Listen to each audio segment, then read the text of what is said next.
¿Quieres que te cuente eso? Nos habíamos emborrachado a base de bull shots, un cóctel con vodka y consomé, y Rock y yo volvíamos al hotel. Recuerdo que nos cruzábamos con los tranvías y los saludábamos al pasar. Los viajeros se daban cuenta de quién era, empezaban a gritar, y yo caminaba orgulloso, subiendo la cuesta con el mismísimo Rod Hudson. Llegamos a su suite del Hotel Fairmont y tuvimos nuestro pequeño encuentro. Me encantaría decir que hubo fuegos artificiales, pero lo cierto es que no fue mi mejor día, porque no podía quitarme de la cabeza que estaba con Rod Hudson. Estaba claro que no era la primera vez que a él le pasaba algo así, que muchos otros tíos tampoco habían podido dejar a un lado al galán de cine y quedarse con el hombre. Se sentó en el sofá y me dijo, soy un hombre corriente, como cualquier otro. Y yo le contesté, sí, claro, y yo soy Doris Day.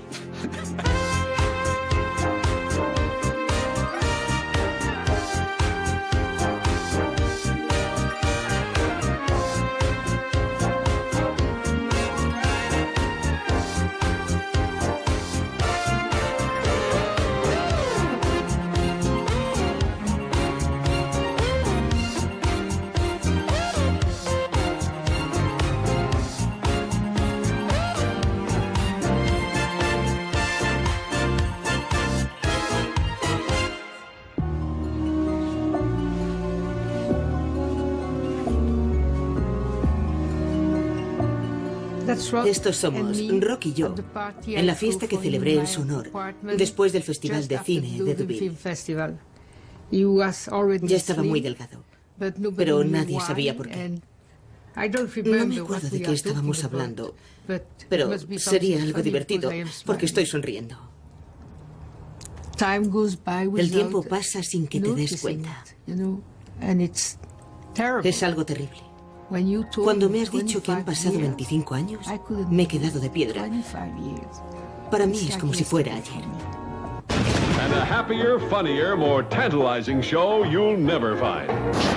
¿Qué le ocurre a Rod Hudson? Hola. El actor de 59 años está ingresado en un hospital de París. La enfermedad que padece es un misterio absoluto. What would you do? That's what he did. Pretend he was two other guys. Era dos personas a la vez. But who's kidding who? Where's he taking you? It's kind of a nightclub. And they have these girls. They remove their... They strip. Cuando le decía a una chica, ¿sabes que es gay?, me cruzaba la cara y me decía, lo que pasa es que estás celoso. No pude convencer ni a mi propia hermana. Me gusta actuar, me gusta ser artista. No sé si esa es la palabra. Me gusta ser actor. Se dice que padece cáncer de hígado y posiblemente SIDA.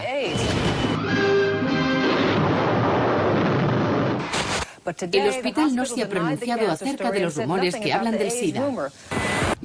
Era rock. Una roca. Era rock. And roll. Era una roca. Un hombre de los pies a la cabeza. El señor Hudson permanece ingresado en una unidad especial de aislamiento del Hospital Americano de París. Love. Always love. Powerful.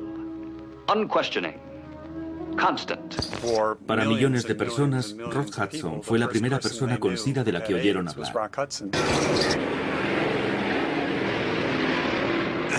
Dijo, sé que me estoy muriendo y que mi carrera está acabada. Estoy acabado. Recuerdo sus palabras perfectamente. Me dijo, es lo que quieren, ya no. Vamos a dar a esos buitres lo que quieren. Jamás habría reconocido que tenía SIDA. Nunca. Porque eso suponía confesar que era homosexual.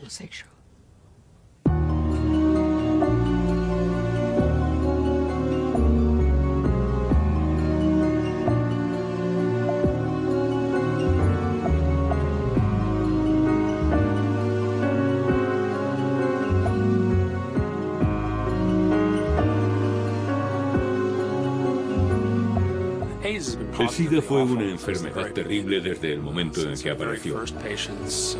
La mayoría de los primeros pacientes murieron durante el primer año.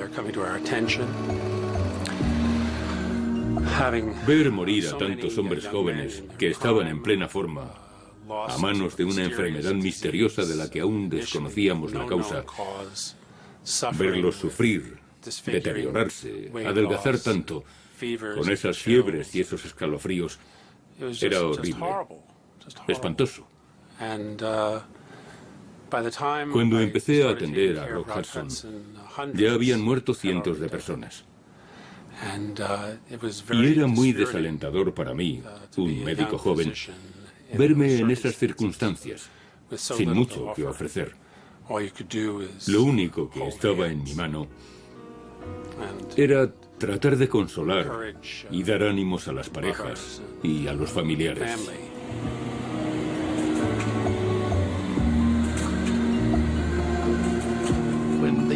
Fletaron un 747 para traerlo a Estados Unidos. La prensa grabó cómo subía al avión en una camilla. Fue un momento terrible. Su destino era el hospital de la Universidad de California.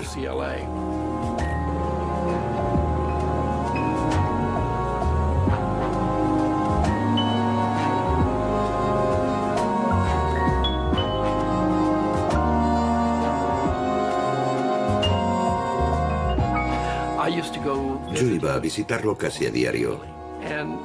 Y uno de esos días, él estaba sentado en la cama y me dijo, ¿te importaría rascarme la espalda? Y yo le dije, claro que no. Me contestó, ¿sabes qué? Es que nadie me toca. Nadie quiere tocarme. Y yo pensé, Dios mío, es una de las personas más famosas del mundo, una de las estrellas de cine más importantes y nadie, ni siquiera una enfermera, se ofrece a rascarle la espalda. Fue muy triste ver que se sentía tan solo, tan aislado y desamparado.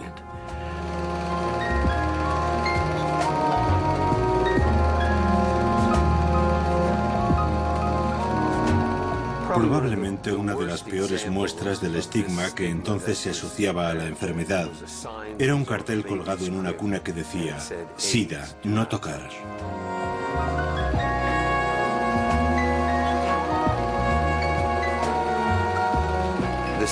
Lo que ocurrió con Rock Hudson es que había estado llevando una doble vida y la gente solo conocía una de esas vidas, la del actor de cine, el hombre heterosexual. Y cuando se supo que tenía el VIH, la gente empezó a abrirse y a interesarse por el asunto. Fue un shock.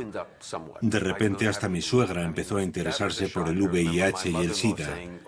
Yo llevaba unos cuantos años atendiendo a enfermos, pero ella solo pensaba en Rock Hudson. Fue algo que tuvo mucha repercusión y cambió algunas cosas.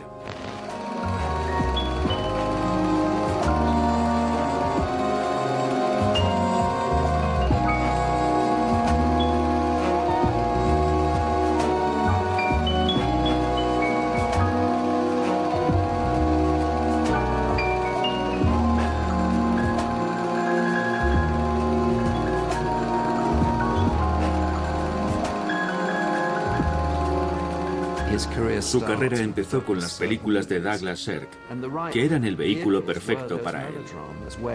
En ellas, los hombres eran viriles, entregados, grandes, con voz grave y muy mañosos, capaces de arreglarlo todo. Las virtudes típicas de la masculinidad, pero sin rudeza. Rock Hudson encarnaba todo eso, sin restar protagonismo a la mujer. Se ajustaba a las ideas de la masculinidad clásica que gustaba a las mujeres de la época, al concepto tradicional de lo que debía ser un hombre. Buenas tardes. Estoy encantada de participar en Obsesión. Tanto que me gustaría contarles algo sobre la que tal vez sea la historia de amor más romántica e inspirada de la historia del cine. Sus protagonistas son Bob Merrick, un joven de vida desenfrenada, y Helen Phillips, furiosa al conocer que la despreocupación de Bob ha causado la muerte a su marido y amenaza su propia existencia. Was it my fault? I didn't ask you for your resuscitator, you know. Smash up somebody's car when you're drunk and write out a check. Get in a mess with a showgirl and write out a check. And when a man dies, write out a check to his widow. Account paid in full. Listen, Mrs. Leave me alone. Rock tenía carácter y una masculinidad fuerte y delicada al mismo tiempo. Y eso a las mujeres les encantaba. En esta película, con Jane Wyman, pasa de ser un playboy que lleva una vida disoluta, provoca una muerte y es el culpable de que ella se quede ciega, a decidir que quiere estudiar medicina para poder curarla. Es el único hombre que le ha dado razones para odiarlo, pero lo necesita cada vez más. Su vida, su amor y su felicidad dependen únicamente de él. You didn't come to the plane and you hardly wrote all those months. Oh, I'm so glad you're here. You must have known how much I need you now, darling.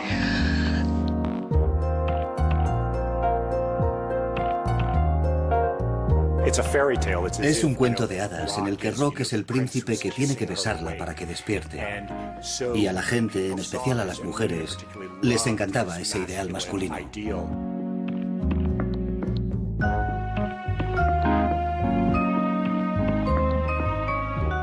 En los años 50 en particular, tenía un tipo de atractivo que daba seguridad.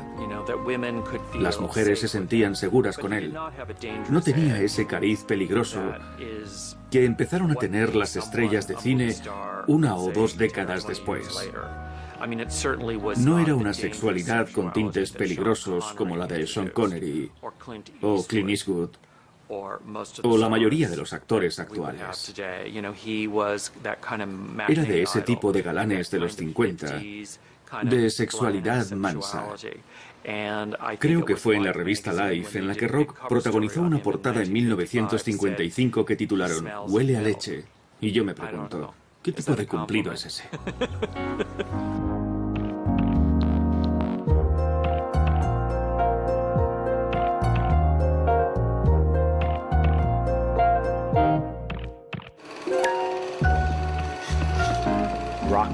Rock Hudson tenía una genética privilegiada. Era tremendamente atractivo. Poseía una maravillosa estructura ósea y un físico espectacular.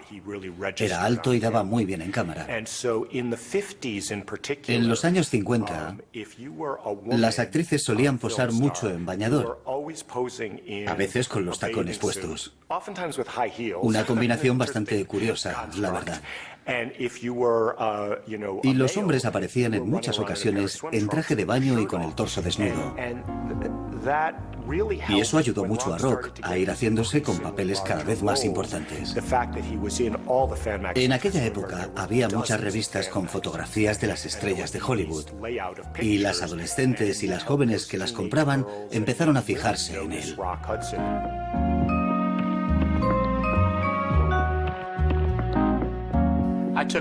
Una noche llevé a Rock a un local con cuartos oscuros en la zona de bares de Market Street. Él me había dicho que quería ir. Y cuando entramos me preguntó, ¿qué tengo que hacer? Y le contesté, date una vuelta por las cabinas. Date una vuelta y quedamos aquí dentro de media hora. Nos encontramos a la media hora y le pregunté, ¿te lo has pasado bien? Y me dijo, no ha pasado nada. ¿No has hecho nada? Con ese físico, Rock no habría tenido ningún problema para conseguir que pasase algo, dejando a un lado el hecho de que era famosísimo. Así que le dije, espérame aquí. Me acerqué a la gente que estaba sentada en los bancos corridos. Vi a un tío atractivo y musculoso y le pregunté, ¿te gustaría liarte con Rock Hudson? Me dijo, ¿qué? Y le contesté, tú respóndeme a la pregunta. Dijo, pues claro, y le dije, ven conmigo. Le llevé a una cabina, metí a Rock en la de al lado y les dije, pasadlo bien, chicos. Cuando descubrí que Rock era homosexual, por una razón u otra, nunca fui capaz de imaginármelo como un homosexual. Porque él interpretaba tan bien el papel de un hombre normal Yo había visto todas las películas que protagonizó a lo largo de los años y nunca vi un solo indicio de que pudiera ser un hombre gay. Lo que hizo Village People fue reunir todas esas imágenes arquetípicas y caricaturescas del macho y subirlas a un escenario. Era una parodia en la que todos esos clichés se presentaban de forma satírica, como cuando bailaban y cantaban sobre la YMCA, que es una asociación cristiana y totalmente gay. Y es muy razonable pensar en Rod Hudson y el papel de Taza, el indio que interpretó en Raza de Violencia. Todos son papeles que él hizo. En la cultura homosexual y en gran parte de la pornografía gay, se parte de la exageración de esa masculinidad heterosexual que se da por sentada para convertirla en un espectáculo. Y eso es lo que Village People explotó. Es muy interesante pensar que la cultura gay hace eso, o lo hizo en su momento. Y es irónico comprobar que Rock Hudson también lo hacía. Aunque no creo que él pensara en su masculinidad como una impostura, porque él era muy masculino. Existe una gran diferencia. Rod Hudson no es caricaturesco en ninguno de sus papeles. Sus interpretaciones eran algo real, por eso conectaba con el público. A las mujeres les encantaba esa masculinidad genuina, pero herida al mismo tiempo. Aquella mirada, triste en ocasiones, traspasaba la pantalla. Tenía mucha autenticidad, incluso cuando interpretaba ese tipo de papeles. Starring Rock Hudson as Dean Hess, whose biggest battle was not with the enemy, but with himself. I killed today. By Allah. 'Twould be magic indeed that this sword were mine in such a time as this.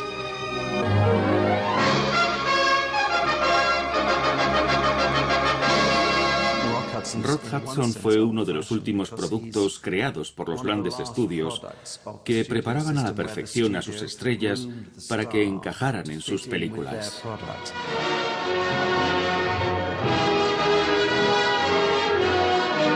Liz and Rock, today's two most exciting stars, in the only picture big enough to bring them together, Giant.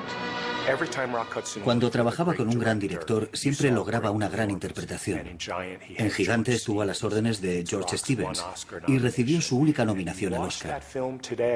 Es una narración épica de 3 horas en la que está acompañado por Elizabeth Taylor y James Dean, que se dice pronto. Y él es quien lleva el peso de la película. Rock Hudson as Vic Benedict, big enough to stand up and take what he wanted. Elizabeth Taylor as Leslie Linton.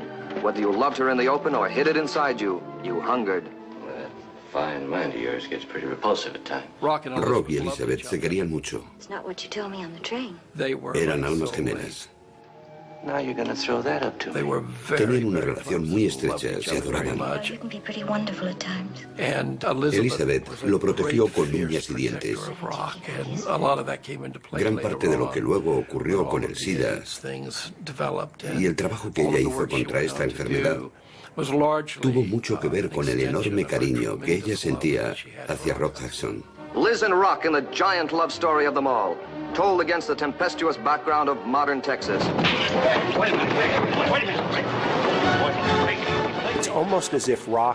Es como si Rock fuese la antítesis de lo que James Dean personificaba en la pantalla, la rebeldía. Eso es lo que hace que sea tan interesante verlos juntos en Gigante. Son 2 caras de la misma moneda. Muchos actores codiciaron su papel en Gigante. Gable, Alan Ladd y Gary Cooper. ¿Usted quería ese papel? Sí, claro que sí. ¿El estudio tuvo que cederlo? Sí. ¿Y qué fue lo que les convenció de que usted era el actor idóneo para el papel? En primer lugar, tenía la edad adecuada, porque tenía que representar a un joven recién casado que termina siendo un abuelo. Los demás podían quedar bien como hombres mayores. pero no podían interpretar a un chico de 21 años. Yo entonces tenía 30, creo. Así que podía pasar por un joven de 20 y por un hombre de 55. Era el más adecuado. Sí. James Dean era un actor muy interesante en cuanto a su modo de trabajar. Tenía un estilo propio. ¿Era difícil trabajar con él? Bueno, tenías que entrar en la dinámica de Jimmy Dean. Él tenía su propio estilo y no podía cambiarlo. Así que tenías que seguirlo tú a él, porque no ibas a conseguir que él te siguiera a ti. Debías hacerlo a su manera.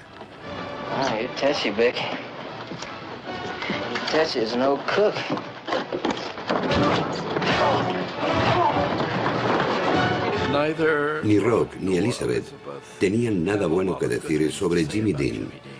Creían que no estaba haciendo ningún bien a la película y se frustraban mucho con él. No fue una experiencia agradable. Se les hizo difícil.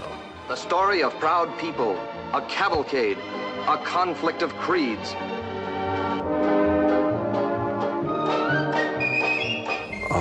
¿Cómo describir a Elizabeth? A ver, ¿cómo? Es un ser maternal.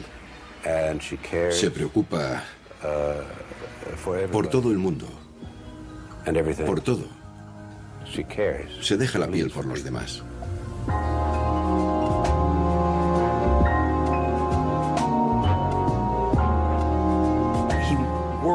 Trabajó mucho para mejorar. Solemos olvidar que las estrellas de la edad de oro de Hollywood tenían un contrato con un estudio. Él estaba con Universal, que les obligaba a aprender canto, baile, esgrima, dicción. Había que tener muchas ganas de aprender, y Rock las tenía. Quería llegar a ser alguien, a ser un buen actor.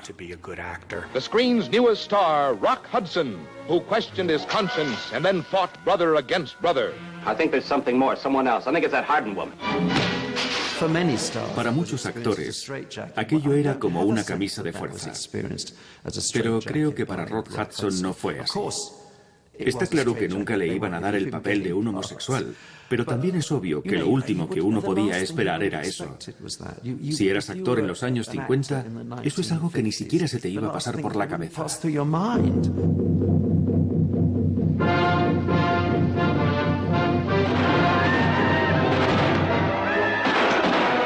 Rock Hudson as Lieutenant Caldwell. But I know their language, sir. Their customs. Perhaps if I talk to this Osceola. The proud chief Osceola. Anthony Quinn. Yes, I only sought peace. Your soldiers made the first move. Did you expect me to hold my warriors back after the slaughter you intended?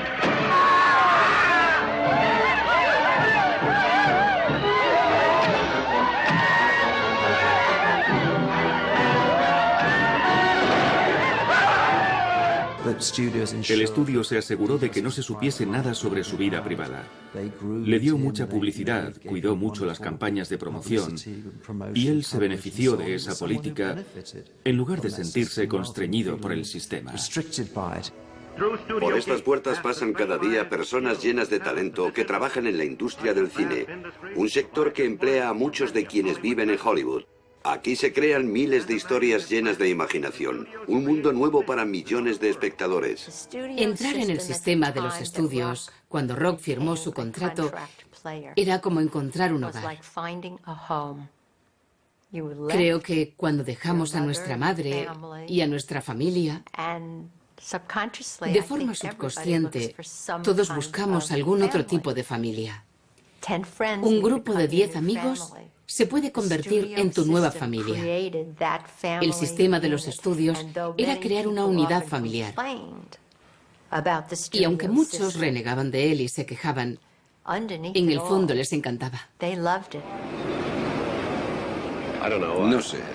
Yo creo que en cualquier trabajo siempre encuentras algo de lo que quejarte. Pero a mí no me gusta quejarme. Si algo me resulta desagradable, prefiero dejarlo a un lado y centrarme en algo que me guste de verdad. El teatro egipcio resplandece ante la presencia de estrellas como Esther Williams y Jed Chandler. Un deslumbrante Rock Hudson acaba de aterrizar de regreso del exitoso estreno de su última comedia.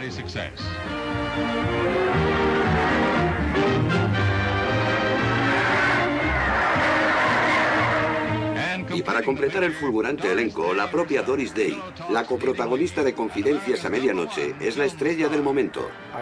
Es importante mencionar las comedias con Doris Day, porque lo más interesante, al analizar la imagen de Rock Hudson, ahora que sabemos que era homosexual, es el personaje de Tony Randall.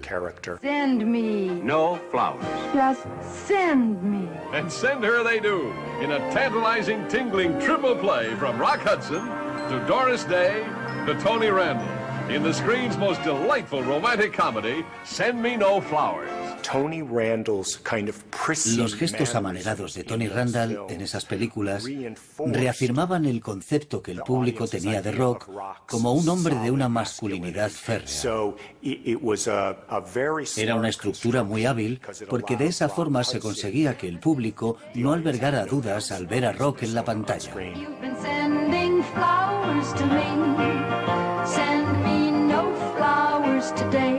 Instead of sending flowers, come back to me and love me just as I love you.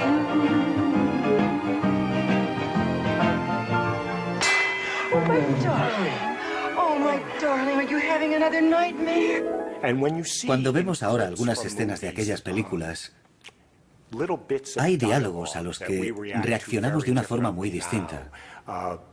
Hay momentos en los que está en la cama con un hombre, y eso es parte de la comedia. U otros en los que se dice,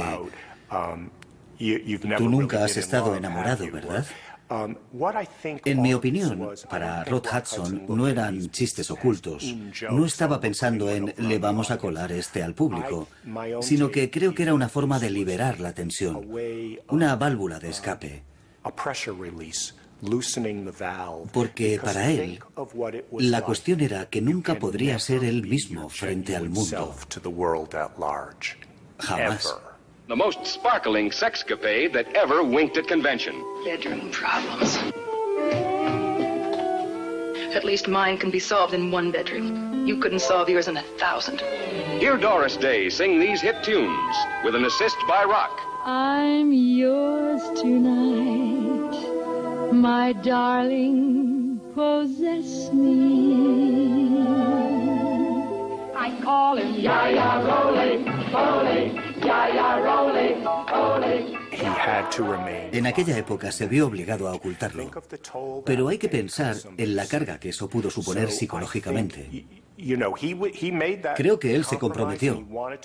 Quería ser una estrella de cine y se esforzó mucho para conseguirlo. Y en parte quizás esa fue una manera de lidiar con ello dentro de su trabajo. Son cuestiones que se pueden interpretar de muchas formas. Por eso seguimos prestándole atención todavía. Como les decía, acostumbro a dejar de lado lo malo y centrarme en lo bueno. Viene el helicóptero. ¿Esperamos un momento? Me gusta hacer un buen trabajo y dar lo mejor de mí. Me esfuerzo al máximo. That's what he did. Pretend he was two other guys. And then the wooing got frantic.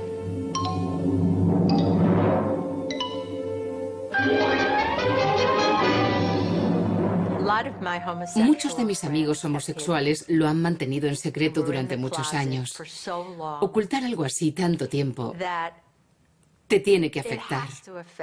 Da igual quién seas, a no ser que seas el ser humano más insensible del mundo. Cuando pasa algo así, que mucha gente hoy en día piensa que no es lo habitual, tienes que llevar una vida muy difícil, ocultándolo todo. Y de pronto te conviertes en un personaje público, alguien muy famoso. Y para salir, te tienes que rodear de tus amigos y de algunas mujeres, para que el público no piense que eres gay. Quienes lo sabíamos, lo sabíamos. Y cuando alguien te decía, Rock está teniendo un romance con alguien, tú tenías que contestar, sí, claro, vale. Como manda la tradición, las estrellas dejan sus huellas en el teatro chino. Rock Hudson ayuda a Elizabeth Taylor a dejar las suyas y a continuación es él quien pasa a formar parte del firmamento del cine. Se une así a la larga lista de actores que han dejado huella en nuestra época y serán recordados durante muchos años. Rock se crió en la industria del cine. Y con la prensa, todo el mundo actuaba. Interpretaba el papel de estrella y controlaba mucho la imagen que daba. Les enseñaban, como a los policías, qué tenían que hacer si la prensa les hacía una pregunta. Respondes lo mejor que sepas y si no, alguien del Departamento de Publicidad y Relaciones Públicas responderá por ti. Así que, de alguna manera, estaba protegido. El protagonista de Escrito sobre el viento ha dejado grabado un recuerdo para la posteridad.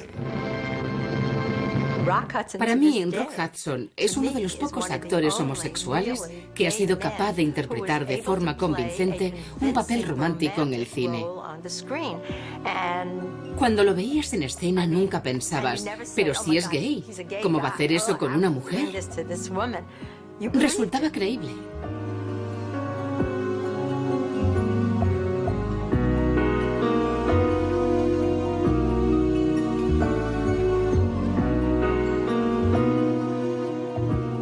Estoy segura de que todas las mujeres con las que rodó sus películas nos dirían que era todo un hombre al que besar en la pantalla, que actuaba con la misma pasión con que lo haría con la persona que amase en realidad. Oh, not now. Why not? She's taking a shower. Sandy. Who's Sandy? The girl I'm rooming with. Problem. How can Rock Hudson make love to Gina Lola Brigida, his house guest, when his villa is overrun by teenagers and a chaperone?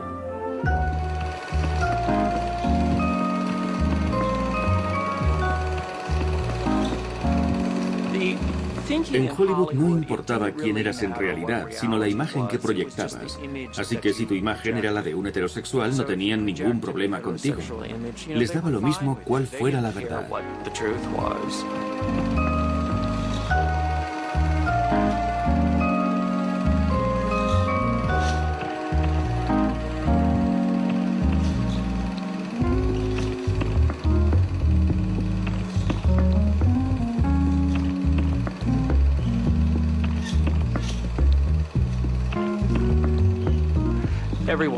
En Hollywood, todo el mundo sabía que era homosexual. Incluso ahora, aunque algunos actores de cine y televisión han reconocido que son gays, entre las principales estrellas de cine no hay ninguno que lo haya hecho, y hay muchos. Aún hoy sigue pasando. Él era alguien agradable que le caía bien a todo el mundo. Así que nadie tenía motivos para sacarlo a la luz.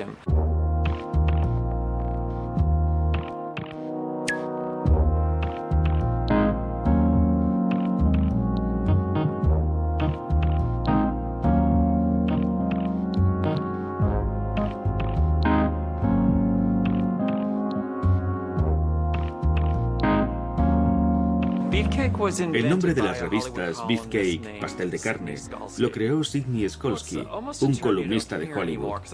Es un término en desuso, ahora hablamos de chulazos o cosas así, que procedía de la palabra cheesecake, tarta de queso, que antiguamente se aplicaba a las chicas pin-up.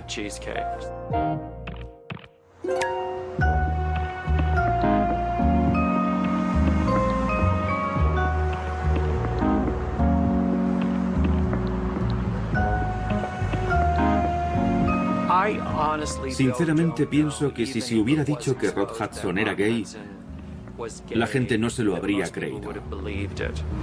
El único problema fue la aparición de la prensa sensacionalista en los años 50. Hasta entonces ese tipo de prensa apenas existía. En los 30 y los 40 había algunas publicaciones de este tipo, pero cuando se popularizaron fue en los 50. E incluso en revistas como Life, ahora no recuerdo la cita exacta, dijeron algo parecido a: Rock Hudson cumple 30 años, convendría que explicara por qué sigue soltero. Incluso Life estaba poniendo en duda su condición sexual.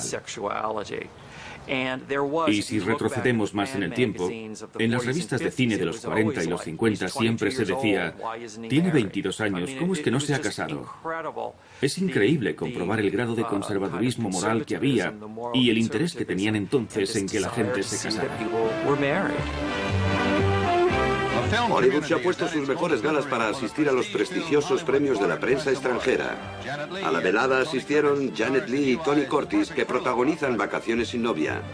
También pudimos ver a John Gavin acompañado de su esposa. Rod Hudson, cuya última película es Esta tierra es mía, recibió el galardón a la estrella masculina favorita.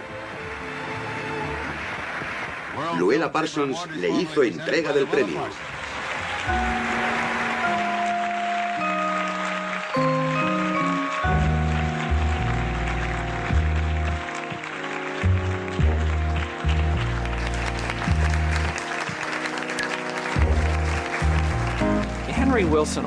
En el mundillo de Hollywood se sabía que Henry Wilson era homosexual y que representaba a muchos gays.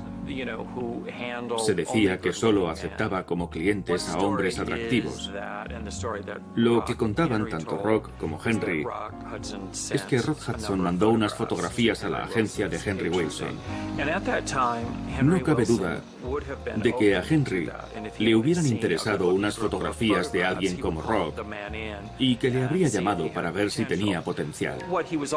Pero es que además solía acostarse con sus posibles clientes. Tenía el historial más largo de Hollywood en lo que se refiere a pedir favores sexuales a quienes iba a promocionar. Ese era el tipo de intercambio que se establecía con él. Y es posible que fuera así como conoció a Rock Hudson, pero también circula otra versión, que creo que se acerca más a la realidad, de que se conocieron en una fiesta.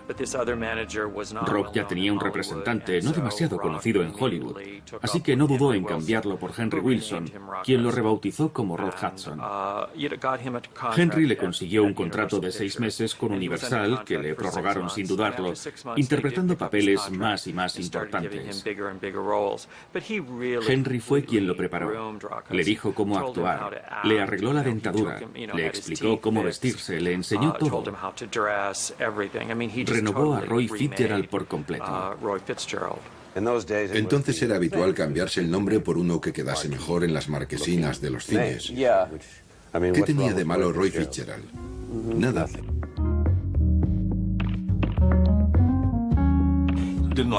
No le gustaba nada. No quiso firmar autógrafos nunca, ni fotografías. Así que yo aprendí a imitar su firma y lo hacía por él. Firmé más de 2 millones de autógrafos durante los 13 años que pasé en su casa. ¿Firmar autógrafos? No, no suelo hacerlo. Pocas veces me cruzo con alguien, ya sea hombre o mujer, que se pone maleducado o grosero. Entonces trato de eludir la cuestión. Y como mucho, lo mando a algún sitio. ¿Te digo a dónde? Cuando estábamos en público, nos dirigíamos a él como Rock. Y en privado, cuando estábamos solo algunos de los que trabajábamos con él en el cine, lo llamábamos Roy. Sin duda prefería el nombre de Roy. Se le notaba en la cara. Ahora que me preguntas por la diferencia, me doy cuenta de que claramente reaccionaba de manera muy distinta a Roy que a Rock. Para la gente es difícil tomarse a alguien en serio si saben que el nombre, la identidad de esa persona es falsa.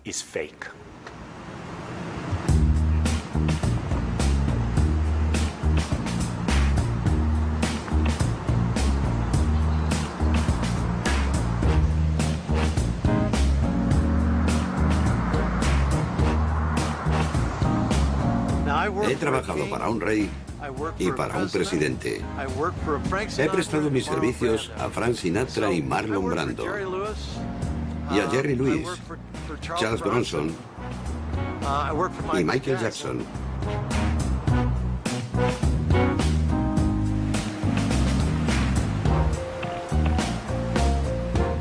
Hola, soy Don Crashfield, el detective de las estrellas. Recibimos una llamada de Henry Wilson, que estaba muy preocupado. Nos dijo que había ido un hombre a su despacho, que evidentemente había tenido una aventura con Rock Hudson. Aquel tipo le puso sobre la mesa unas fotos comprometedoras que tenía del encuentro entre ambos.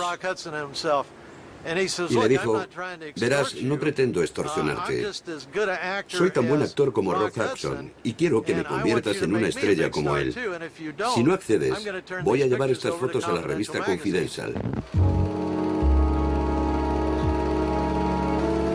Así que nos pusimos a vigilarlo.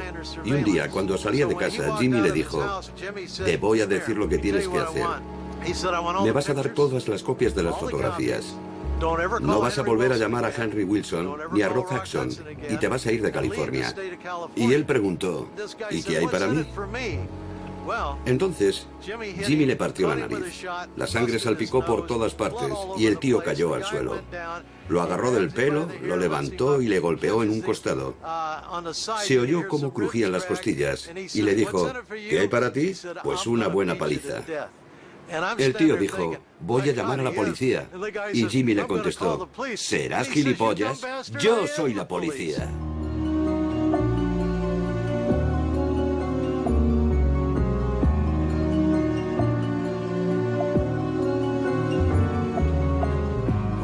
Un día me llamó y me dijo, he encontrado una chica con la que quiero casarme. Ah, estupendo. Era una muchacha muy agradable. Una chica encantadora. Y le pregunté, ¿es lesbiana? Y me dijo, sí, pero también le gustan los hombres. Así que le dije, muy bien. Y se casaron. Era bastante abierta al respecto, al menos para la época. Poco después de casarse, Phyllis Gates volvió a empezar a tener relaciones con mujeres, pero se disgustó cuando Rock le dijo que quería volver a tener aventuras con hombres porque pensaba que eso podría afectar a su carrera. Enseguida se adaptó al estilo de vida de Hollywood. Le encantaba ser la señora Hudson. Antes no era más que una secretaria y de pronto se encontraba yendo a los estrenos y cenando con Lauren Bacall y Humphrey Bogart. Duró 2 años, pero en esos 2 años ella cambió completamente. Un día él vino y me preguntó, ¿te gusta Phyllis? Y le dije, la adoro, es una chica encantadora. Y me dijo, pues ella te odia. Yo le pregunté, ¿por qué me va a odiar a mí? Me contestó, porque me controlas. Yo no te controlo, pues ella dice que sí. Yo contesté, ¿pero qué dices? No puede decirlo en serio. ¿Yo? Y me repitió, te odia.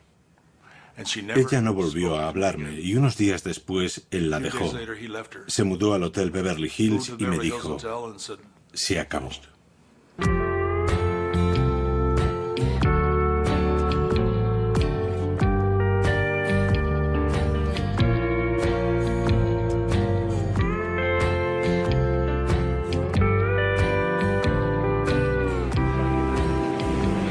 Es preciosa. Es una ciudad pequeñita y preciosa.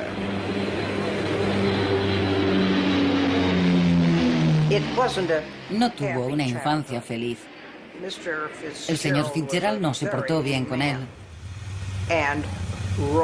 Enseguida notó que Roy tenía ciertas tendencias y un ligero amaneramiento, y un día lo llevó a una marisquería para obligarle a comer pescado crudo y esas cosas. Obviamente el niño se puso malísimo y ya no pudo volver a probar el marisco en su vida. Así es como lo trataba. Roy tendría entonces 9 o 10 años.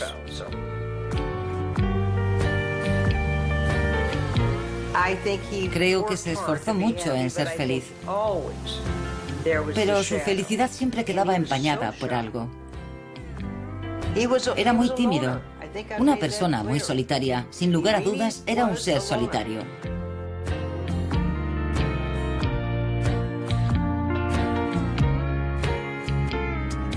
Yo lo conocí en secundaria, en el Instituto Skookie. En aquella época, todos estábamos con eso de encontrar un chico que te gustara y al que tú le gustaras. En fin, esas tonterías. Yo era su mejor amiga y él mi mejor amigo. Y todo fue bien, hasta que lo cambié por otra persona. ¿En serio? Roy trabajaba muchísimo. Trabajaba mucho más que la mayoría de los otros chicos. Siempre estaba dispuesto a rastrillar hojas, quitar nieve, repartir el correo, cualquier cosa por la que le pagaran. Lo había pasado muy mal. Lo recuerdo como un chico infeliz, amable, sensible y maravilloso, que había tenido una infancia muy dura.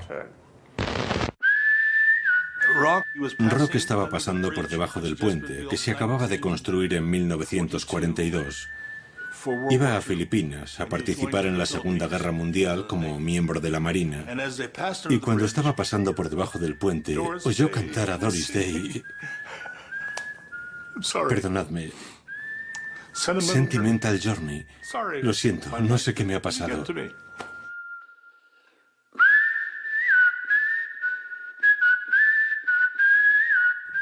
Ella no podía creerlo.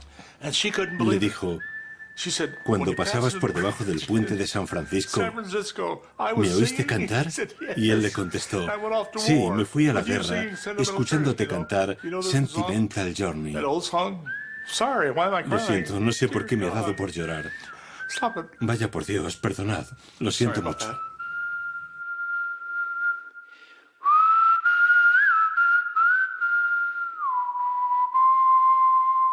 Si su madre, que poco después se casó en terceras nupcias, se hubiera quedado en Winnetka, todo habría sido distinto. Pero el sueño de Roy siempre había sido ser actor.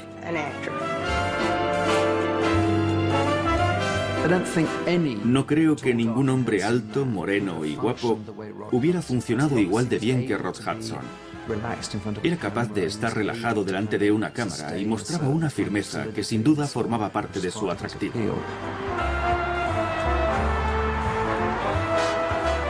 Lo que quiero decir es que no podrían haber hecho un Rock Hudson de cualquiera. Voy a intentar localizar a Roy. Me dijeron, ¿no lo vas a conseguir? Pero yo llamé. En aquel momento trabajaba todavía para la Universal. Una chica contestó al teléfono, no sé quién sería, y conseguí convencerla de que le hiciera llegar el mensaje. A los 5 minutos sonó el teléfono. ¿Dónde estás? ¿Cómo te he echado de menos? ¿Por qué no me has llamado? Ya sabes que soy una estrella. Esas cosas. Acabamos yendo juntos a Beverly Hills. Llegamos con el coche a la entrada de la casa, a un garaje enorme, nunca se me olvidará. Era una casa de estilo español, grandísima, a la que acababa de mudarse y a la que terminó llamando El Castillo.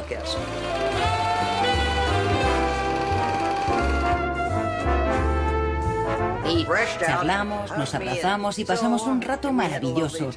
A partir de entonces retomamos la amistad. Tengo una casa bastante grande y estoy intentando reformarla. Hace falta mucho tiempo y mucho dinero, que es justo lo que no tengo. Suelo estar muy ocupado.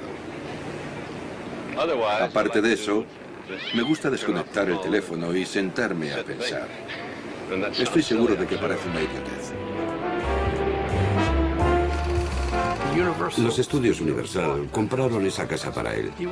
Fue una de las últimas grandes estrellas en las que los estudios invirtieron tales cantidades de dinero. Tenía una piscina enorme y una sala de cine en la que Rock solía proyectar películas. Detrás había un gimnasio en el que entrenaba y una sala de música. También tenía una biblioteca y arriba estaban los dormitorios. A la izquierda se entraba al dormitorio principal. Como era un hombre muy grande, tenía una cama y unos muebles grandes.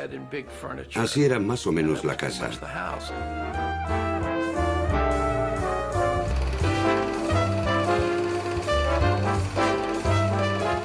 ¿Qué es lo que más valora Rock Hudson? Lo que le produce más satisfacción.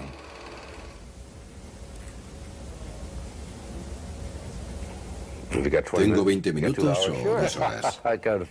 Lo tengo que pensar. No sé qué es lo que más satisfacción me da. Hay muchas cosas que me gustan, pero elegir algo en particular es difícil. Sí. Nunca quiso exponer su sexualidad al público. era algo muy íntimo y personal para él.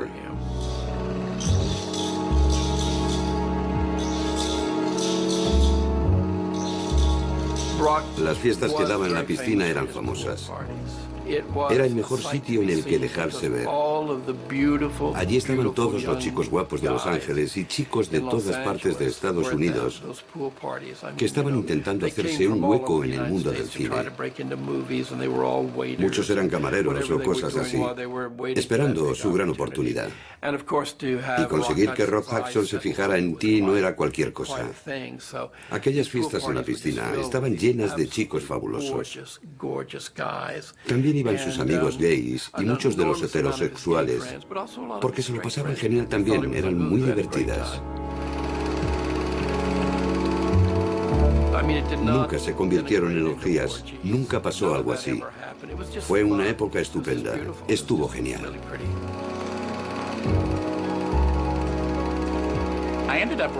Yo acabé escribiendo sobre él en el libro Nuevas Historias de San Francisco. Lo primero que se me ocurrió fue lo primero que usé. Las fiestas en la piscina, con todos los chicos alrededor de ella, y Rock como anfitrión, emborrachándose un poco y flirteando con los muchachos. Y se lleva a uno de los personajes, Michael Tolliver, a enseñarle la casa, que es algo que solía hacer.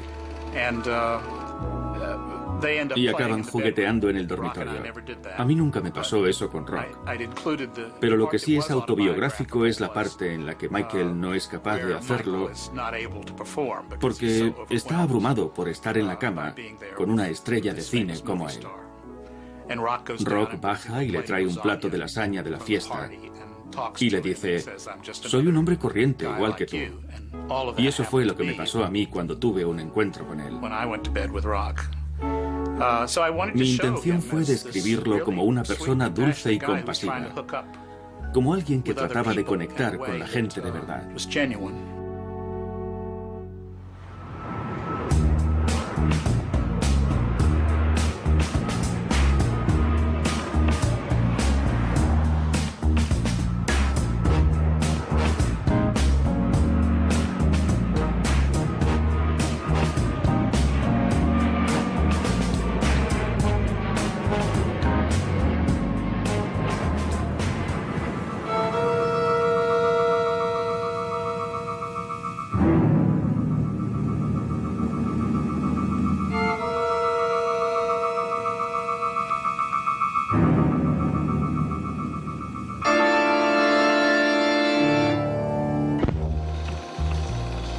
Qué gran película, ¿verdad? ¿Plan diabólico? Sí, era buenísima, ¿no crees?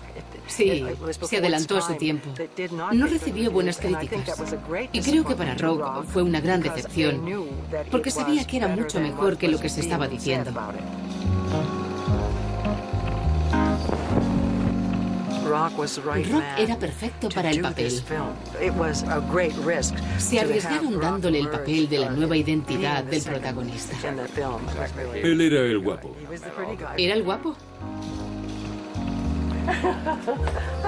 Cómo me alegro de verte. Qué alegría, de verdad. ¿Vamos a hablar de Plan Diabólico?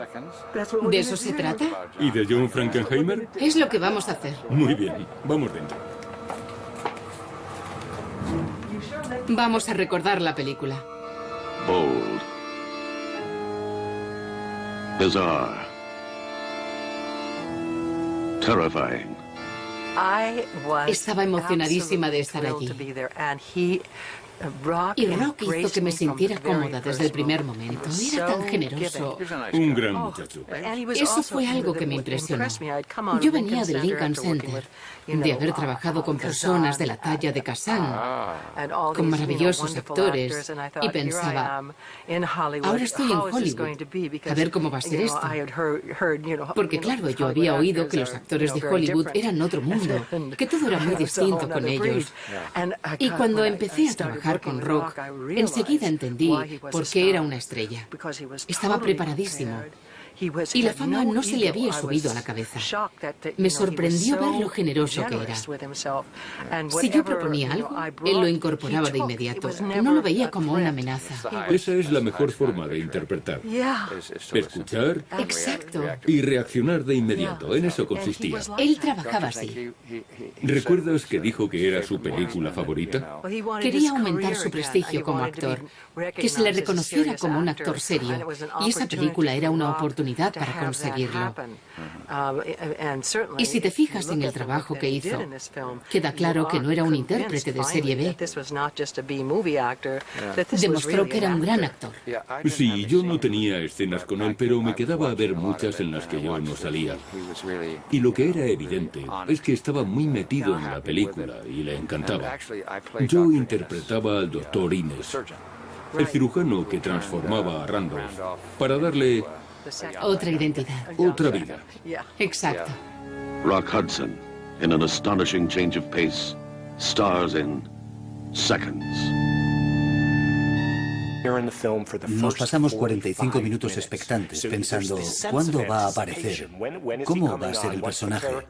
Y entonces descubrimos que es alguien que ha cambiado su vida por completo, que se ha transformado físicamente. Y que es alguien atormentado y enigmático, marcado por la mortalidad. Y no solo por la física, la de los propios personajes. Rock se dejó llevar por el papel. Habría sido absurdo que hubiese mantenido la guardia alta en aquella película.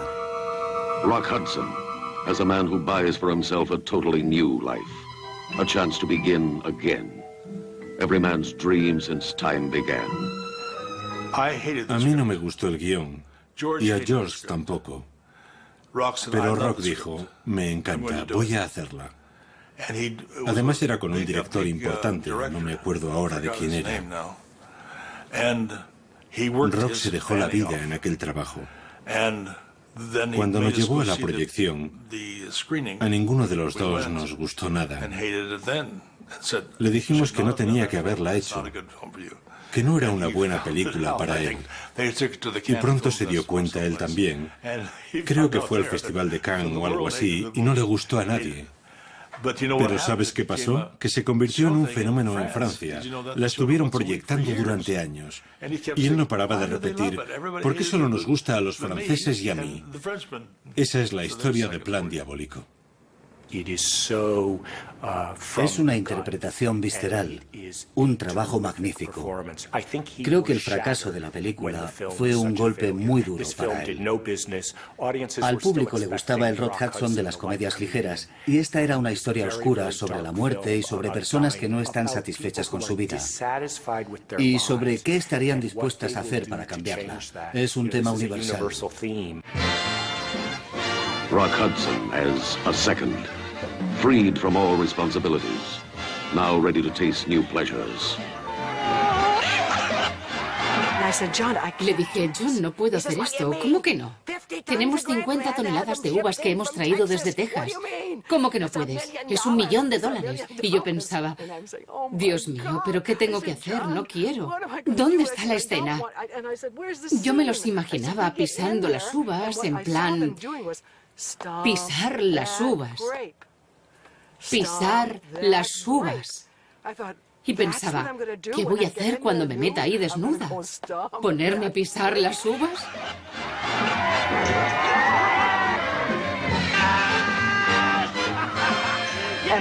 También tenían que tirar dentro a Rock.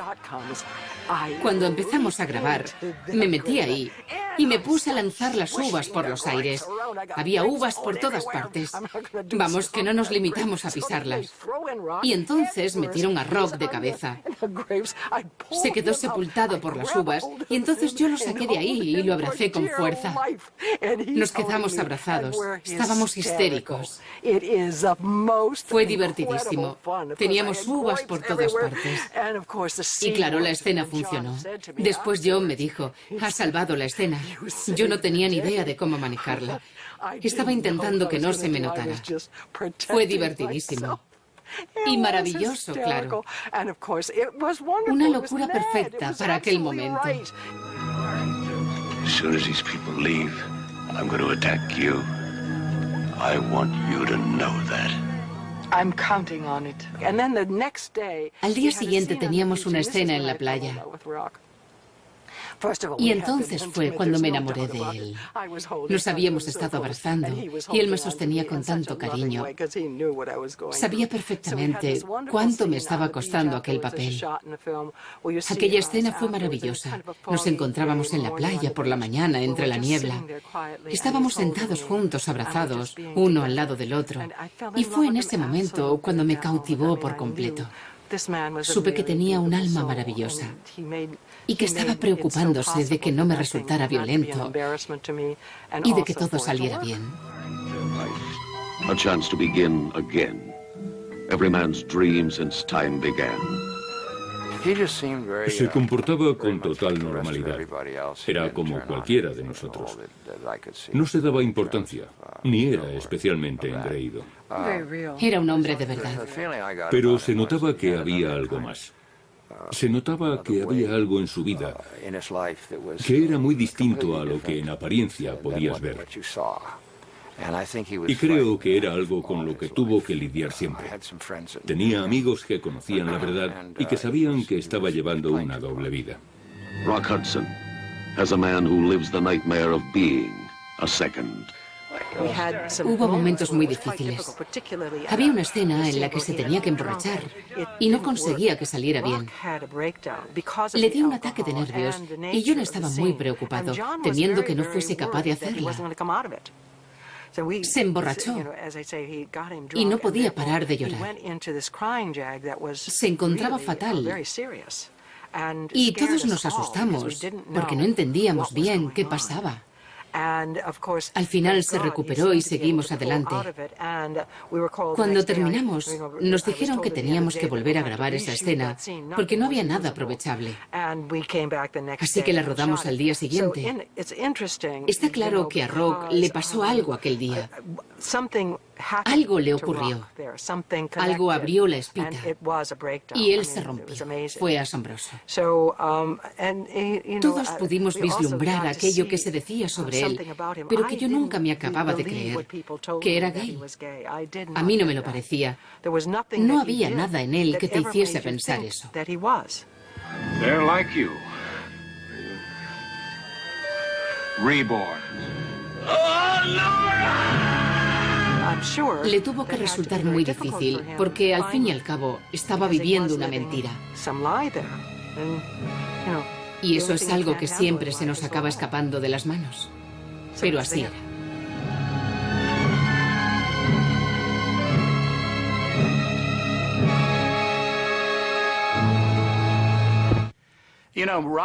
Rock no tenía ni una gota de maldad en su cuerpo. Pero con un par de copas sí que le cambiaba el carácter. Yo lo vi ser grosero con algunas personas que habían ido al castillo por primera vez y le preguntaban lo que no debían, o querían que les hablase de películas de las que no estaba orgulloso. Se ponía de mal humor de repente. Y eso era por el alcohol.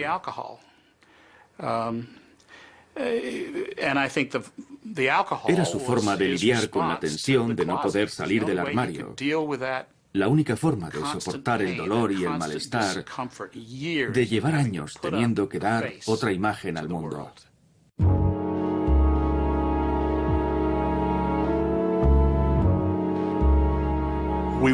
Estábamos en el Festival de Cine de Cannes con Grace Kelly. Grace lo llevaba en su coche y vino y me dijo, Mark, hay un problema. Está borracho y tirado en la parte de atrás del coche. No se podía ni levantar y no podía parar de llorar, pero él no lloraba nunca. Fui y le pregunté, ¿qué te pasa? Y me dijo, Grace odia que yo sea gay. Y le contesté, ¿por qué? Porque teme que su hijo sea gay. Le dije, ¿cómo? Y me contestó, eso es lo que me ha dicho. Y añadió, yo no debería ser gay. Y le dije, Rock, no puedes cambiar eso. Si se pudiera, todos lo haríamos. Somos como somos. La primera vez que me di cuenta de que Rock tenía un verdadero conflicto interior Fue un día que estuve en su casa y me fijé en cómo tenía el pulgar de una mano. Lo tenía deformado, con una hendidura muy pronunciada. Y cuando le pregunté que qué le había pasado, me dijo que era una herida de guerra. Poco después se lo comenté a Mark Miller y Mark me dijo: venga, hombre, ¿no te has fijado nunca en lo que hace? Tiene un tic. Se frota el pulgar con los dedos. Se había mutilado él mismo. Había acabado deformándose el dedo por los nervios. Entonces me quedó claro que, de esa forma tan evidente, tan física, se manifestaba lo que le estaba ocurriendo por dentro. Estaba terriblemente atormentado por no poder ser él mismo.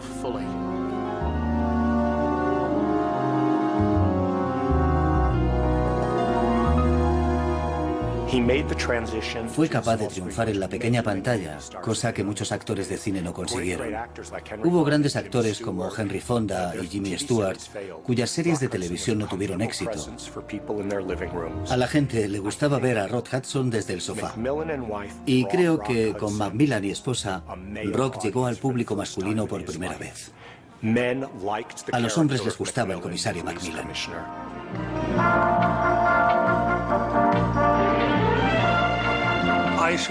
Decidí hacer un guión por si le interesaba a alguien, que acabó siendo el de Macmillan y esposa.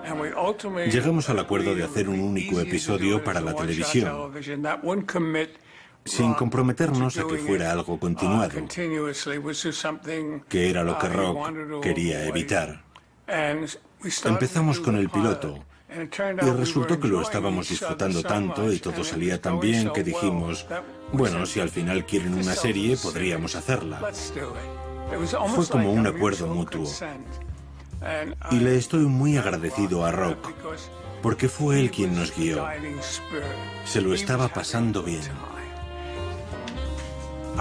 Nunca hicimos ensayos de guión. Yo le decía: hazlo mejor esta vez. Y él decía: vale. Y repetíamos la escena y siempre salía mejor. Esta es una persecución a pie, en la que Rock corría detrás de un asesino por las calles de San Francisco.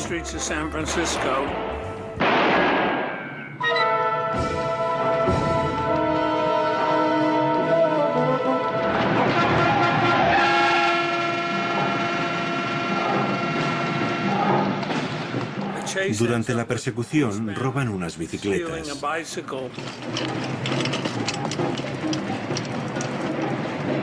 Hey, those guys are swiping our bikes!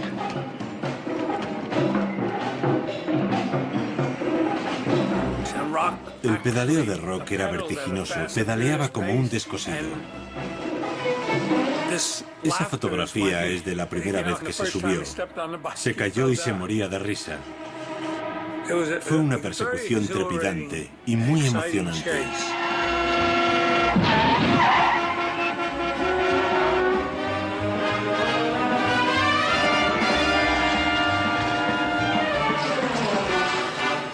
Una vez que aprendió a montar bien, Rock hizo muchas de las escenas peligrosas. De alguna manera reprodujimos la persecución de coches de Bullitt. Fuimos por las mismas calles.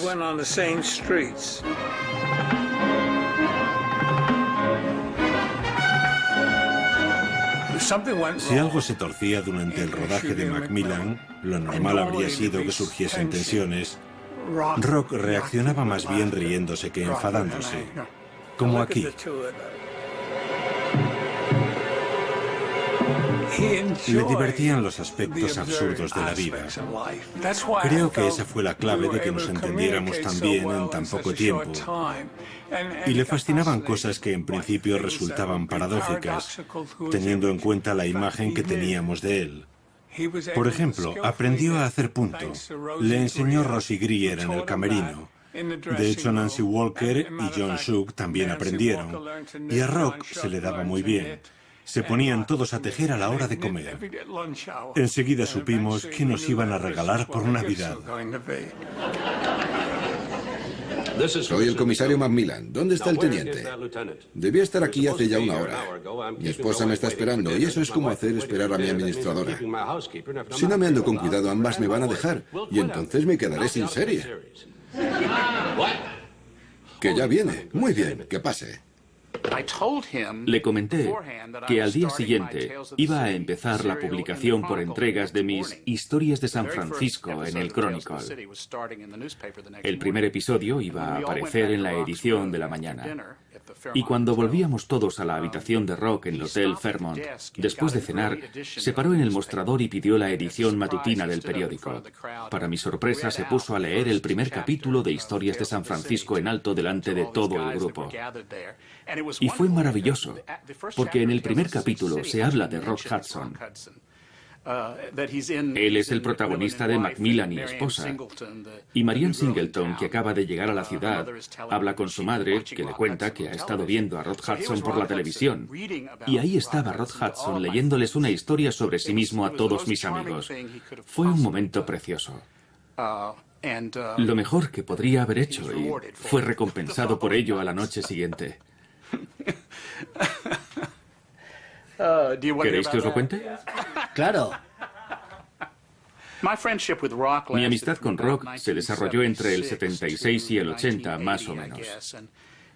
Lo cierto es que, aunque vivíamos en ciudades distintas, decidí no poner demasiado empeño en conservar esa amistad, porque a mí se me conocía cada vez más y se sabía que era gay.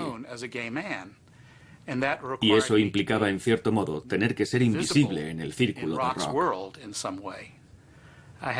Tenía la sensación de que habíamos elegido caminos distintos.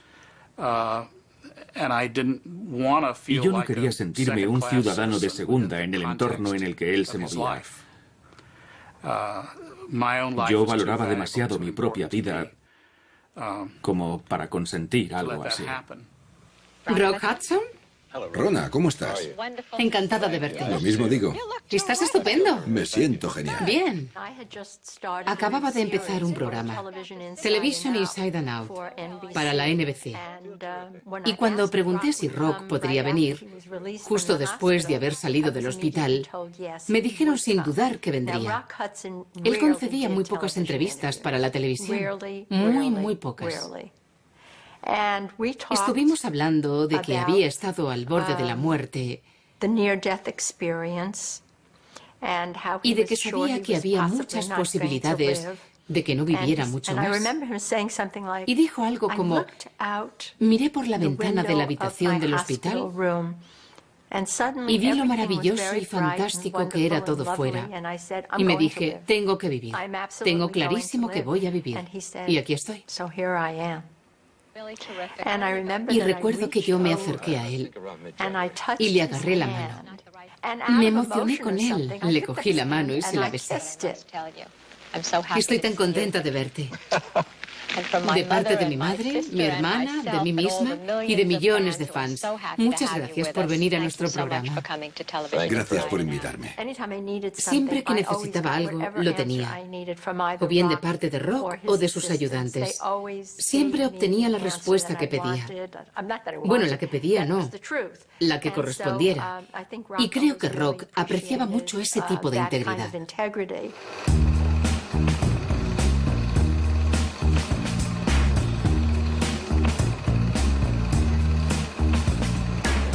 Nunca he tenido ocasión de hacer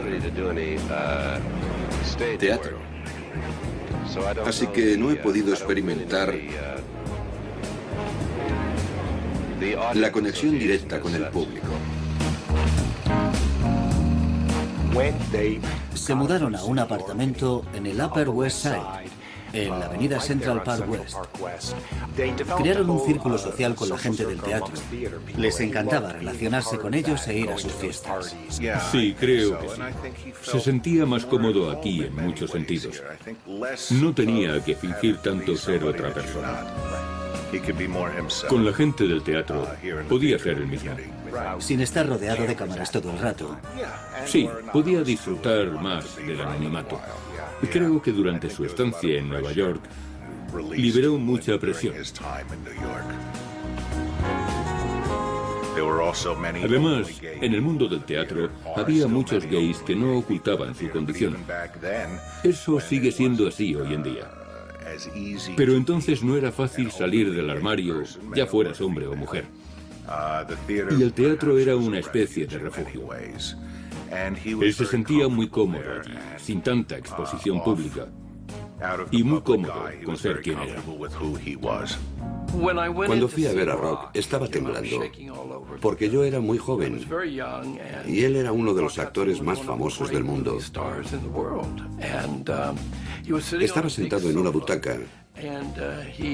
Me miró, se puso las manos detrás de la cabeza, subió los pies en la mesa de centro que tenía delante y me dijo, a ver qué me traes. Empecé a contarle mi idea para hacer Camelot, en torno a un triángulo amoroso. Arturo estaba enamorado de Lanzarote y Ginebra, Lanzarote de Ginebra y Arturo, y Ginebra de ambos. Y le conté cómo quería desarrollar la relación y cómo quería usarla como el sostén emocional de la obra. 2 horas y media después, salí a hacer un descanso, y según iba atravesando el vestíbulo, se abrió la puerta y salió Rock, que me gritó con ese vozarrón que tenía, «Espera un segundo, vuelve aquí». Volví y me dijo, «No voy a ver a nadie más, el trabajo es tuyo». Así es como conocí a Rod Hudson. Y así empezó una relación maravillosa y tremendamente personal, que siempre tendré en mucha, mucha estima. Vamos a estrenar Camelot. Sí, es un papel maravilloso, con una historia preciosa y una música fantástica. Me han dicho que has estado recibiendo clases de voz. Sí. Es difícil. ¿Quieres que te enseñe? La lengua fuera. ¿Fuera? Así. No puedo. ¿Pero cuándo haces algo así en la obra? Muchas veces. ¿De verdad? How to handle a woman. There's a way, said the wise old man. A way known by every woman since the whole rigmarole began. Do I flatter her? I begged him answer. Do I threaten or cajole or plead? Do I brood or play the gay romancer? Said he, smiling, no, indeed. Había un momento en el que levantaba aquella espada enorme. Y él, un hombre tan alto y tan grande, impresionaba mucho. Todo el público se ponía en pie. Era asombroso ver con qué entusiasmo recibía el público a Rod Hudson.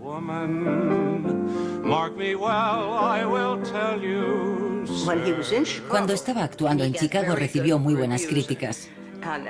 De hecho, organicé una fiesta de la que os hablaré más adelante, si queréis. Él vino a comentar las críticas conmigo. Las repasamos y en un momento me dijo, ¿a ti qué te parece? Y le contesté, yo te quiero mucho, pero creo que lo del teatro musical no es lo tuyo. Y me dijo, vale, te lo consiento por ser tú.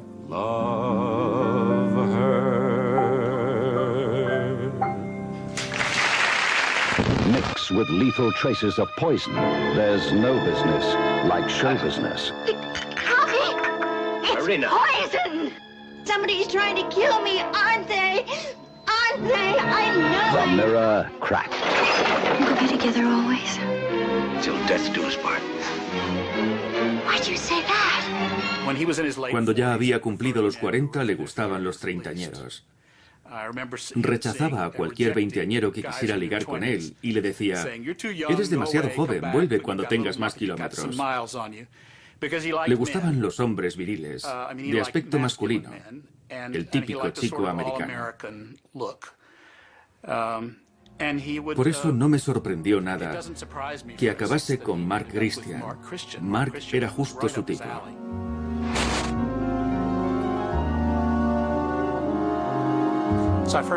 Empecé a atender a Rock a mediados de los 80. Rock no se encontraba bien y había adelgazado mucho. También tenía otros síntomas que indicaban que podía tener el VIH, y por aquel entonces yo era el experto del hospital en el virus. Hablamos sobre el diagnóstico y los efectos de la enfermedad, y del hecho de que aún no existía ningún tratamiento eficaz. Pero éramos optimistas y teníamos la esperanza de que alguno de los fármacos que se estaban testando funcionase. Había un tratamiento intravenoso que estaba investigando un médico francés. Y Rock quería implicarse. Quería viajar a Francia.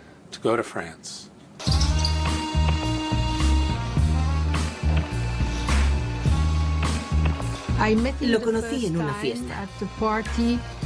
A mi lado había un asiento vacío. Y no pregunté quién se iba a sentar ahí. Cuando apareció, casi me da algo. Porque era un hombre tan guapo. Si me lo hubiera pedido, habría dicho que sí de inmediato. Me habría dado igual que fuera encima de la mesa, debajo o en un árbol. Hasta que vino Silvia. Me tocó en el hombro y me dijo, ya no pierdas el tiempo. Él no es para ti.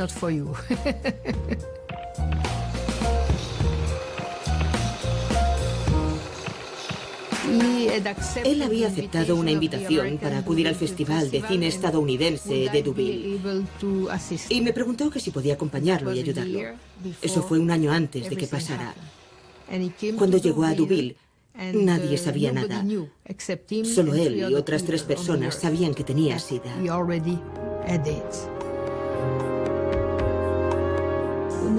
Por entonces no se hablaba del SIDA. Ni siquiera en la prensa.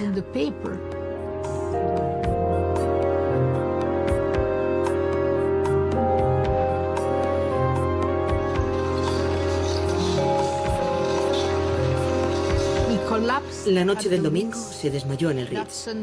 Creo que era el 21 de julio, si no recuerdo mal.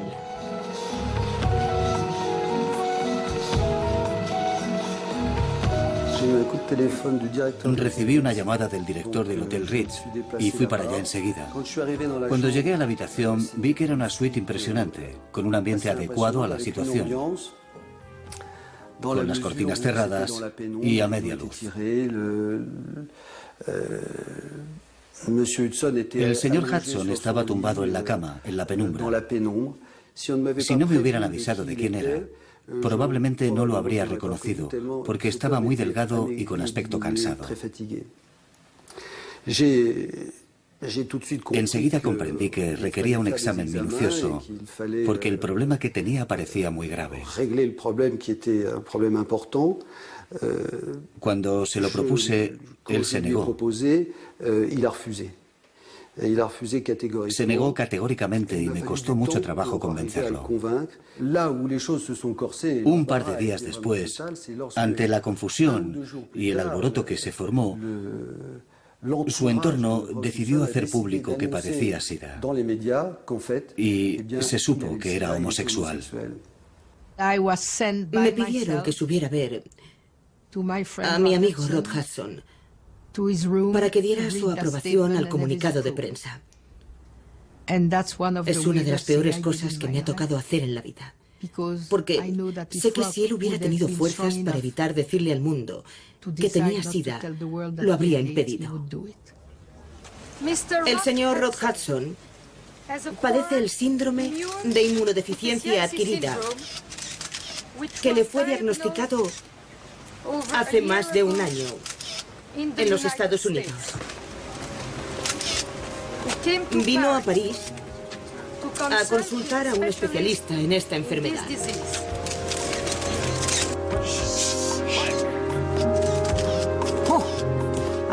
Desde el momento en que se supo que Rock tenía SIDA, la única preocupación de los responsables del hospital era que lo sacáramos de allí. No querían tener nada que ver con el SIDA. Ninguna relación. Fue horrible.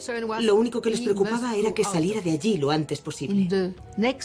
A la media hora de haberlo anunciado, la noticia ya había dado la vuelta al mundo.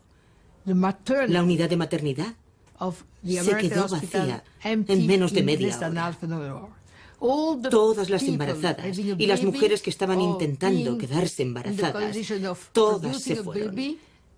El hospital se quedó vacío, porque en aquel entonces se pensaba que uno se podía contagiar solo con mirar a una persona que tenía SIDA. Fue todo muy raro. Uno tiene una imagen de las personas que ve en el cine. Y cuando te encuentras con una de ellas postrada en la cama, en la intimidad y con una enfermedad así, esa imagen cambia totalmente. Pasa de ser alguien que no forma parte de la realidad a ser muy real, y no siempre de la mejor manera. Yo tenía una imagen de Rod Hudson completamente diferente.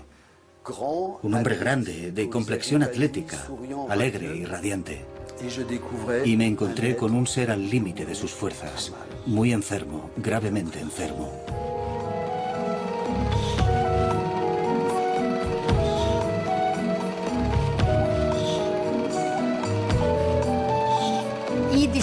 Él decidió que quería volver a Los Ángeles para restablecerse, pero Doc Monk me dijo, puede volar, pero tiene que volar sin escalas. Así que empecé a llamar a las compañías aéreas para reservar 4 asientos, porque él tenía que ir en camilla, no podía ir sentado. Pero en cuanto les daba el nombre del pasajero, me decían, lo sentimos, no podemos tener un enfermo de SIDA a bordo. Por eso tuve que fletar un avión, un 747, para que volviera a casa. Costó $250.000. Cuando lo conté en la habitación del hotel, en la que estaba el doctor Doc Monk, que era un hombre muy bajito, pegó un salto diciendo, pero si ese es todo mi presupuesto para 4 años de investigación. Pero era el dinero de Rock. Y si alquilar un 747 era la única forma de llevarle de vuelta a Los Ángeles, tenía que hacerlo. Tenía que llevarle a Los Ángeles. Ya en el avión, al que le habían subido en camilla tras ponerle una inyección, se despertó y me dijo, ¿dónde estoy? Le contesté, estás en un avión. Nos dijiste que querías volver a Los Ángeles. ¿Te acuerdas? Vas a despegar en unos minutos y allí te va a estar esperando el doctor Gottlieb. Y me dijo, ¿vas a venir pronto para hacerme una mousse de chocolate? Y le dije, claro. Unos 20 minutos después, nos dijeron que el avión estaba listo para despegar. Él estaba tumbado en la camilla y yo le di un beso para despedirme. Y los médicos y las enfermeras me dijeron, ¿lo has besado? Les contesté, sí, claro, ¿qué pasa? ¿Que tienes SIDA? Y yo les dije, no creo que uno se pueda contagiar así. A su llegada estaba fatigado por el largo viaje en avión, pero esta mañana está más animado y muy contento de estar en casa.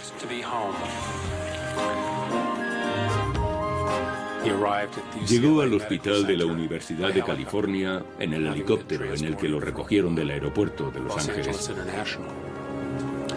Estaba muy enfermo, con neumonía, y había perdido mucho peso. Estaba muy debilitado. Posiblemente los análisis que se le habían practicado para diagnosticarle la neumonía lo habían debilitado aún más. Pero sorprendentemente había sobrevivido y había conseguido volver a casa.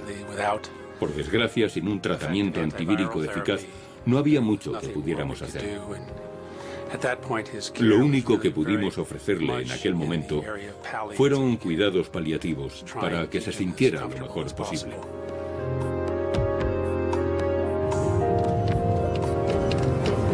¿Cuál sería su mayor deseo en relación con esta causa? Que se encontrara una cura lo antes posible.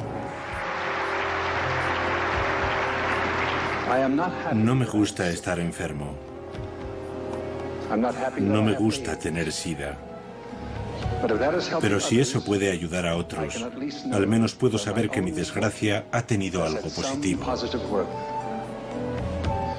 Gracias, Elizabeth. Gracias a todos mis amigos que están presentes hoy en la gala y a las miles de personas que me han hecho llegar sus plegarias, su cariño, sus deseos y su apoyo. Gracias. Lo único que podemos hacer, llegados a este punto, es ayudar a nuestros amigos que padecen SIDA. Y la única forma de hacerlo es hacer lo que estamos haciendo hoy. Ofrecerles nuestro apoyo, nuestro dinero y nuestro amor. No solo estamos hablando de Rock Hudson porque fue una gran estrella de cine, sino también para analizar el azote de la epidemia del SIDA. Y creo que hay que decir que fue él quien hizo saltar las alarmas. Se le puede considerar el George Washington de la epidemia del SIDA.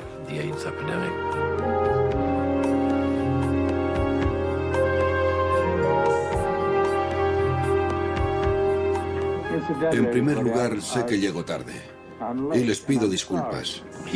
Él se lo había prometido hacía tiempo, porque Doris se lo había pedido antes de saber que estaba enfermo. Y como lo había prometido, quería cumplir.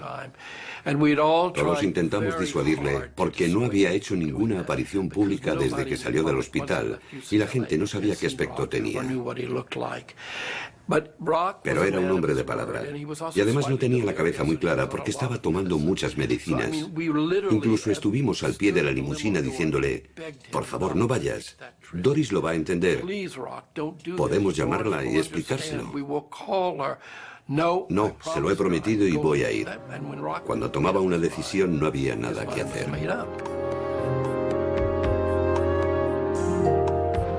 Doris nunca superó el verlo así. Fue un mazazo. Estaba mucho peor de lo que podría haber imaginado. Lo mismo le pasó al mundo entero.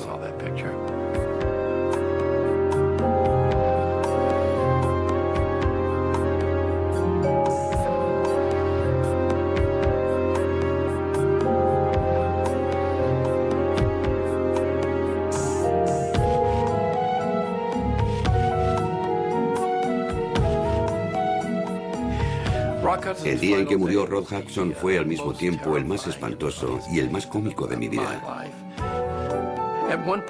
Llegó un momento en el que habría, no sé, unos 100 o 150 periodistas a las puertas y estaban empezando a trepar por la valla para saltar dentro de la finca. Cuando estaban bajando a Rock para meterlo en el vehículo, me di cuenta de que no tenía las ventanas traseras tapadas y que la prensa iba a poder sacar imágenes. Así que le dije a James, el mayordomo, tráeme algunas toallas. Y cuando aparece James con las toallas y nos ponemos a intentar meter a Rock en la furgoneta, resulta que no cabe. Era demasiado grande y por más que empujábamos y empujábamos, no entraba. Y no pude evitar pensar que aquello parecía un gag cómico. Era una situación delirante, increíble. Al final conseguimos meterlo y cerrar las puertas. Pero las puertas no se quedaban cerradas. Se quedaban abiertas y dando golpes. Así que Tom Clark se tuvo que colocar por encima de Rock, sujetando las puertas de atrás para que no se abrieran, con las toallas colgando de las ventanas. Ross estaba inmóvil en una esquina y Jack Mapes fuera de sí. Y yo pensaba, este es el día más divertido de mi vida, el peor y el más divertido. Un respeto, por favor. Aparta o te mato. Os voy a hablar sobre su funeral. Él quería que lo lleváramos al mar, que lo incineráramos, saliéramos en un barco y tiráramos las cenizas por la borda. Tom Clark cogió las cenizas y las esparció sobre el agua. Y de pronto sucedió algo fascinante, increíble. En la zona en la que habíamos tirado las cenizas, os prometo que fue así, apareció un arco iris enorme, justo en el mismo sitio en el que habíamos echado sus cenizas. Todos nos quedamos impresionados, intentando entender por qué había pasado eso.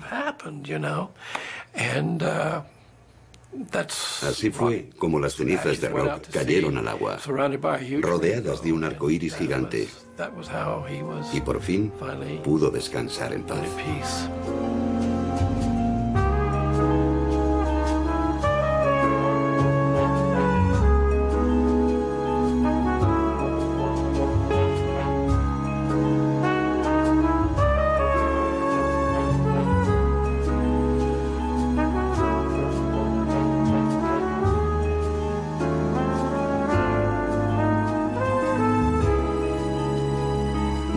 A Rock le chiflaban mousse de chocolate, que es una mousse de chocolate belga.